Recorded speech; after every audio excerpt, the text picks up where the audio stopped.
Hello and good evening. Tonight's programme is about electronic information, an aspect of the new technology which is forcing huge changes on some of our most staid institutions.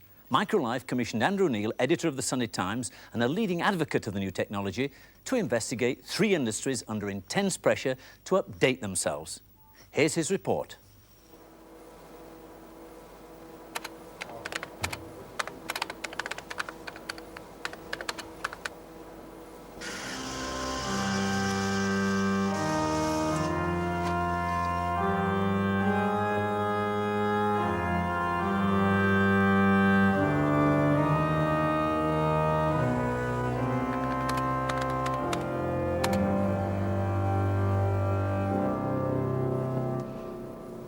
The commodity that matters today is electronic information.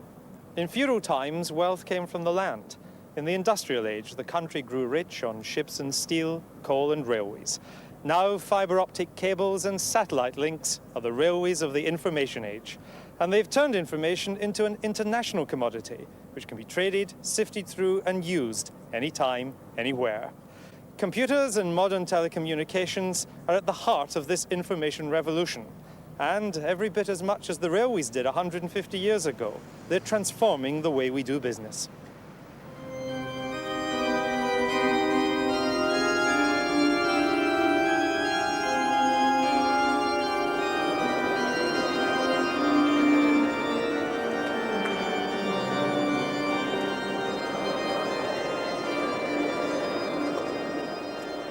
The floor of the stock exchange, the heart of British capitalism, where shares in our major companies are bought and sold, and where fortunes are made and lost.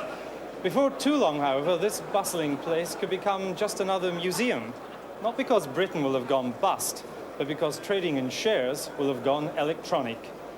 The business end of the stock exchange would then look like this: a stack of telecommunications links distributing information about shares around the country.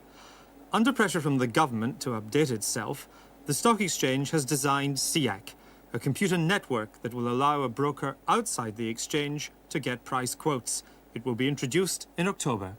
What he'll get on the new system is the whole market in front of him at a glance by just looking at the screen, and he will have a clear definition of what the price of a security is at the moment he's looking at it. So in this case, we've got an example here where the price of ICI is 632 to 4, which means that if you're selling shares for your client, you must get 632 or better for him. If you're going to buy for your client, you mustn't pay more than 634. Right now, if you want to find out what the prices are in the market, you have to go in and ask people. Here you can see at a glance what they are, and then you have cut out that price finding out mechanism, and you can just concentrate on the dealing side. SEAC is an example of a value-added network, VAN for short. It's a collection of individual terminals which are all linked into a central computer. The computer contains a huge amount of information and the software to process that information at incredible speed. The networks which access these large computers can stretch right around the world on satellite links, and most are privately licensed. At the moment, SEAC is simply distributing share information, but its computer is capable of allowing brokers around the world actually to deal in shares from terminals in their own homes. At present, the stock exchange won't allow that, but it will have to change its rules if it doesn't want to be left behind.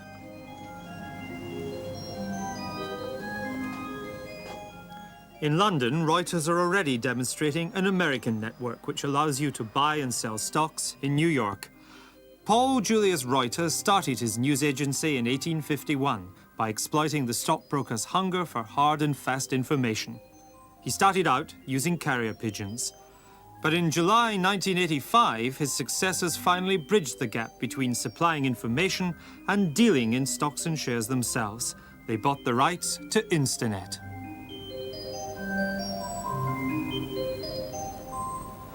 A dealer in stocks and shares requires news, information on prices. And the system we have introduced here is really a complete package. It enables the trader to look at prices in the world's markets and then to enter his orders on a computer terminal, so effectively replacing the traditional negotiation by telephone or by being physically on the stock market floor. So, shall we use the system to trade some Apple shares in the North American market? To do that, we call up the Apple display, and I see that, in fact, they're trading at the moment at $20.18, $20.25. That seems to me to be a good price. I think I'll buy a small number of shares of Apple. So I hit a single button, the buy button, and I enter my order, which will be 100 shares. And I want to buy them at market price. And then I hit a single button, which will transmit the order to the Internet computer. And the answer will come right back saying that I have bought 100 Apple shares at $20.25. Shall we sell the Apple shares now? And to do that, all I do is press the sell button and confirm the quantity of shares, which is 100 shares. And the price is to be at the market price. And again, I simply press the action button, and within 2 seconds, I get a confirmation at the top of the screen, which would also be printed out on a printer. And this tells me that I've sold these shares at $20.18. So in fact, I'm afraid I've lost 1/8 of a dollar per share. That is $12.50, I'm afraid.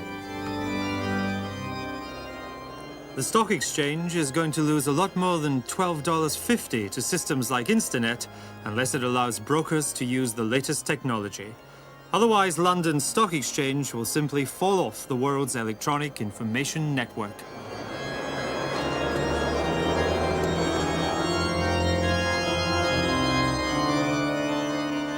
Even that most conservative of institutions, the English law, has had to come to terms with value-added networks. Roger Evans is a barrister, and he's about to do something that the new technology does better, quicker, and simpler.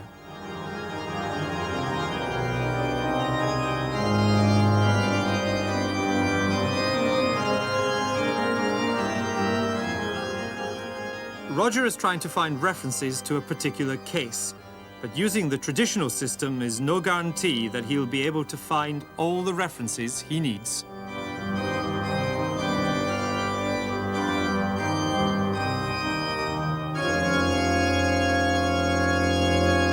We tend to be asked to advise professionally on unusual or very narrow questions. And we've almost reached the point in certain areas of the law where we've reached the limits of how far paper can work.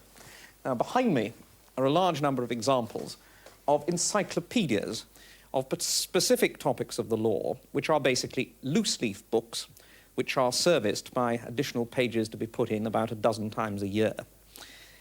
Judges and barristers are very sceptical about them, although they're invaluable, for the simple reason people don't always put the pages in correctly.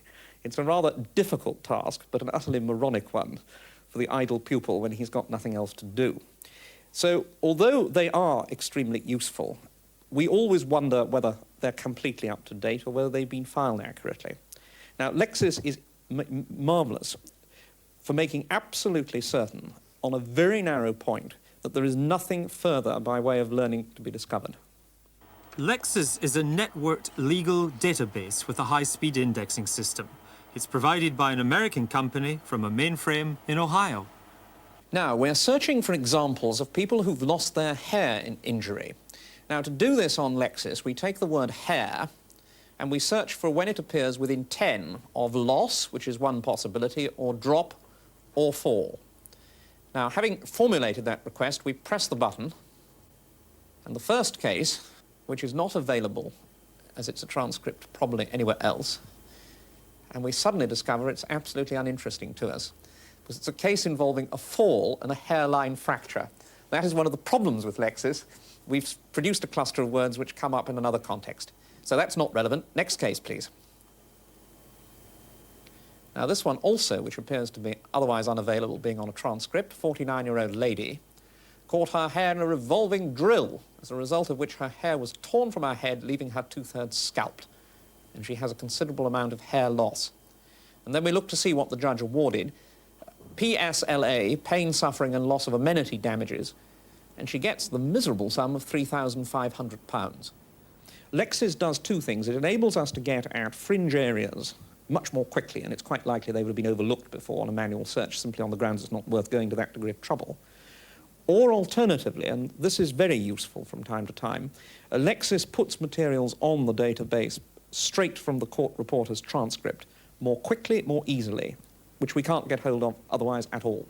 The British legal system is the basis of the law of many other countries, so you'd think that a British-managed network consisting of all of UK law would be much in demand. Norman Nunn Price had such an idea and set up a database called Eurolex. Soon he had 375 subscribers. Then in 1985, Eurolex got into cash flow difficulties, and Lexis UK stepped in to buy it up. Nunn Price believes that Eurolex offered much that Lexis didn't. We had certain specialities, particularly our European law collection, which was the best in the world in the English language. Certainly we covered the community law and also, to some extent, the laws of Western Europe. In addition, we had Scottish law, which also was unique to us, and I think fulfilled a real need there. But Eurolex's database now lies in suspended animation here in Sunbury-on-Thames. Lexis's UK operation, after buying up Eurolex, simply closed it down, and so killed its only major European rival. There are very few British databases of any description. Most of the databases that are commercially available are American, and the Americans, of course, do very well commercially out of this. Inevitably, the main problem is that they have tremendous scale, because the US market is gigantic by the standards of the rest of the world. I mean, about 85% of all online usage takes place in the USA. And this does mean that they can build huge, powerful, profitable enterprises within the domestic market. We can't do that. We can only build a profitable operation by being international from day one. And we're talking in terms of millions. And unless you are prepared and are powerful enough and have the kind of funding that makes that possible, then you shouldn't be messing around in this industry, because it's an industry for strong, powerful organizations, I think. So, although we exported British law across the world, we cannot exploit its potential as electronic information. But there are others with the foresight to do so, and when they see a good thing, they take it.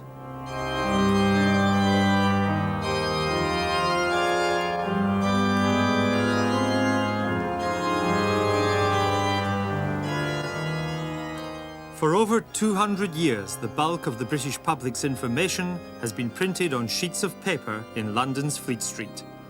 But the national newspaper industry is painfully succumbing to the logic of electronic information, which needs fewer people to handle it, and eventually will not even need paper to carry it into our homes.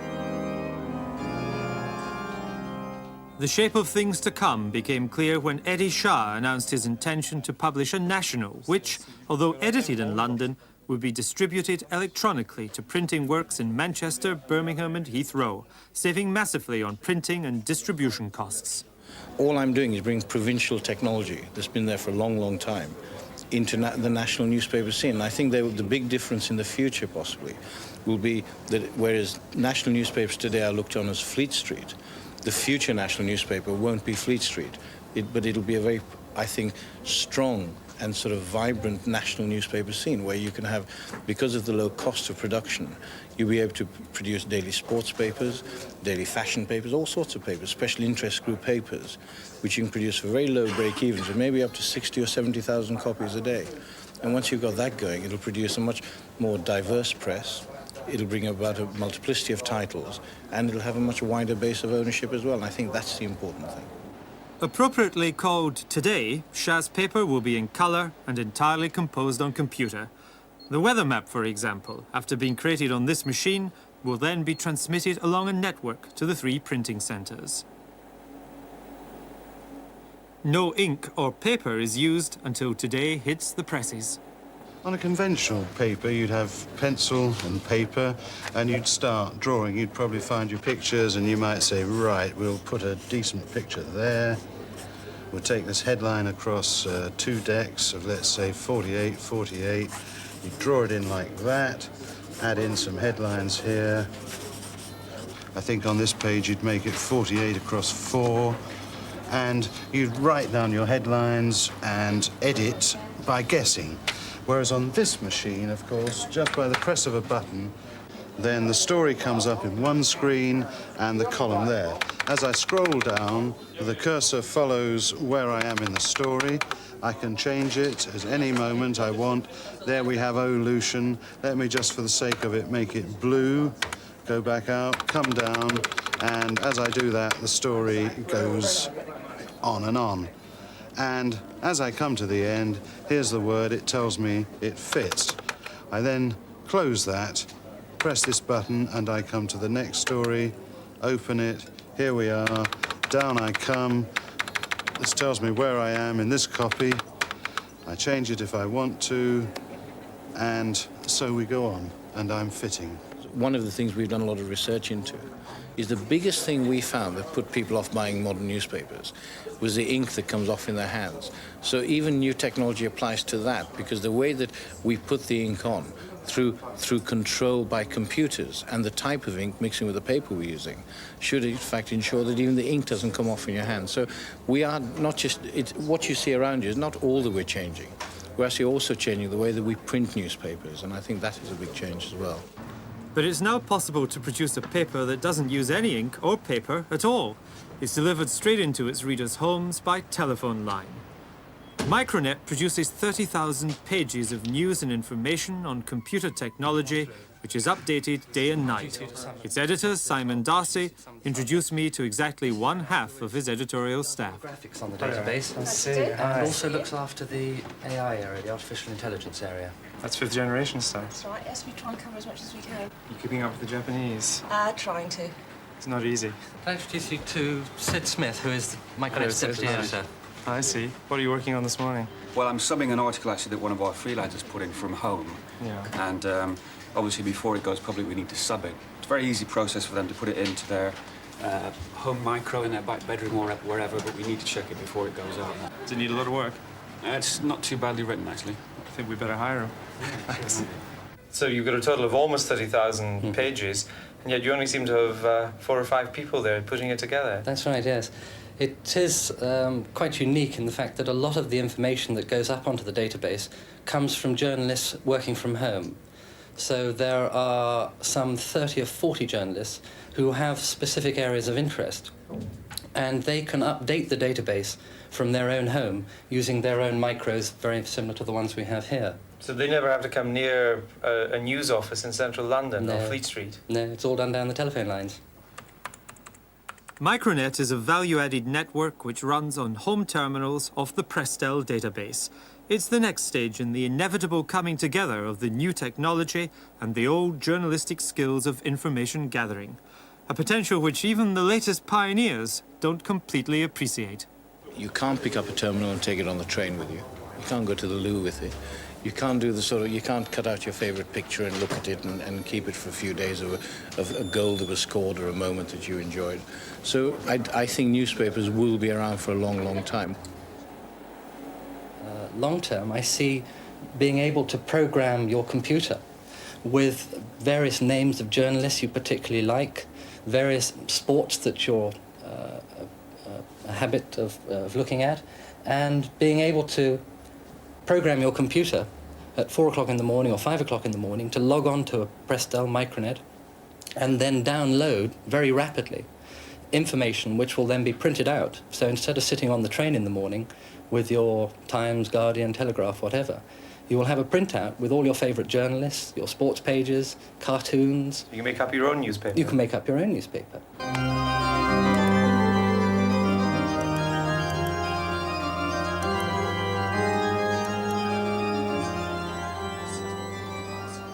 The time is not so far away when stockbrokers, lawyers, and even newspaper publishers will all depend on computer networks to store, process, and deliver whatever information is their stock in trade.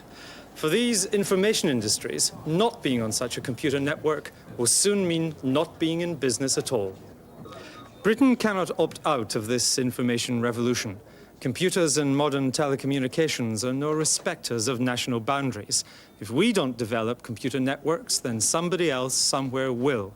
The future of wealth and job creation in this country depends on Britain moving fast into electronic publishing now.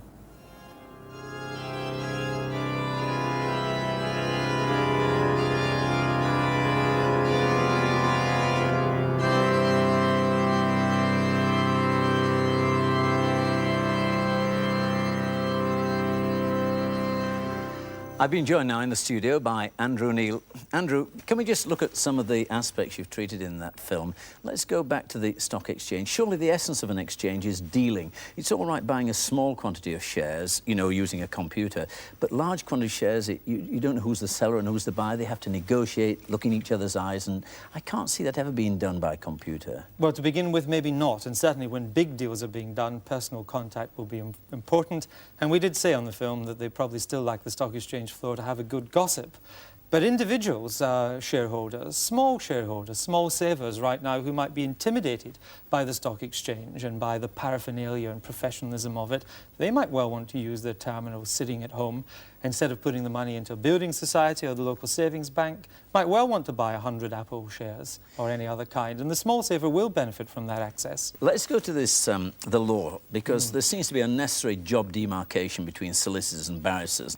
There are many things where right now you need a solicitor and a barrister that'll be done by a single status legal profession as time goes on. For example, if you're living in a little country town in England or Scotland or Wales somewhere and you go to the local solicitor, what's to stop in future that local solicitor having the terminal that we saw on his desk and being able to call up the most sophisticated legal advice immediately without having to go to the local big town to get a barrister and get into his network? It'll decentralize and help the small man and should reduce the cost of legal advice. One of the problems, of course, is that in the United States they've got 10 times as many lawyers and a lot more lawsuits, but the cost of establishing the database is the same. It's probably going to be quite expensive initially in Britain. Yes, it will be expensive initially, as all these things do. We think in very nationalistic terms. Even on the film that I made there, I was talking about creating a British legal database. What, though, what really could have stopped a British company putting American law onto its database and having American lawyers telecommute via their satellites into a database in London? Let's get on to the print business. I really take issue about having a computer print out my newspaper at home. I can buy a year's supply of the Sunday Times for £25. That's 10 years for one rather poor quality printer. I don't believe for 1 minute anybody's going to print out their newspaper at home. You can't be serious. Well, you might be right, and I have to say that I have a nagging suspicion that you are. What I didn't want to be accused of, though, is because I'm sure as lawyers and stockbrokers and stock exchange people watched that film tonight about what I was saying about them, they're always shaking their heads and saying, that'll never happen. Doesn't he realize 50 reasons why it won't? So I didn't want to be accused of being narrow-minded when it comes to my own industry, of not taking that technological leap forward. It could happen, but it will be slow. Doesn't it all assume a huge drop in actual cost to the end user? Yes, telecommunications? It does. But the one thing we know from modern telecommunications is that the cost of using it falls dramatically. Thank you, and thank you very much, Andrew. Until next week, good night.